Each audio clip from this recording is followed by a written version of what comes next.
Министерство внутренних дел Республики Абхазия продолжает рейдовые профилактические мероприятия «Безопасный город» и «Безопасный район».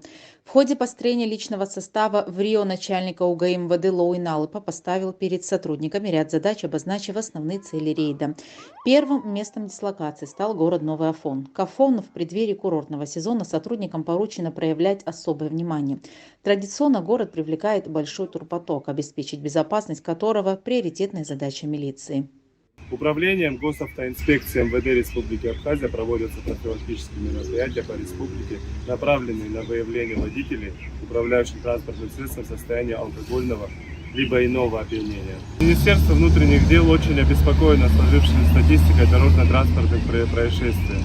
Призываем наших уважаемых граждан соблюдать правила дорожного движения, так как это позволяет сохранить жизни свои и жизни других участников дорожного движения. Сотрудники проверяют водителей тщательно, особо реагируя на управляющих транспортным средством в нетрезвом состоянии.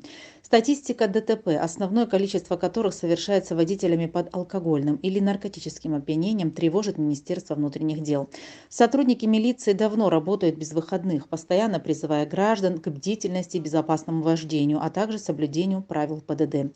В ходе рейда 18 мая доложено о ДТП в Гудаутском районе. Руководитель УГАИ по поручению замминистра Беслана Чкадуа, под контролем которого проходит рейд, срочно выехал на место дорожно-транспортного происшествия. Обошлось без жертв, несмотря на то, что удар был сильный и оба авто значительно деформировались. В ходе проведения профилактических мероприятий поступило сообщение о том, что на 66-м километре трассы Псо-Ингур произошло дорожно-транспортное происшествие. А именно автомашина марки ВАЗ-2110 выехала на главную дорогу и совершила столкновение с автомашиной марки Honda CR-V. Водитель автомашины ВАЗ-2110 был доставлен в Гудаутскую больницу, откуда его в срочном порядке госпитализировали в республиканскую больницу. Последний получил повреждения тазобедренного сустава. Сотрудники несли службу до поздней ночи, несмотря на ужесточенные меры взыскания за нарушение ПДД, уже вступившие в силу, правоохранители продолжают выявлять случаи управления автомобилем в нетрезвом состоянии.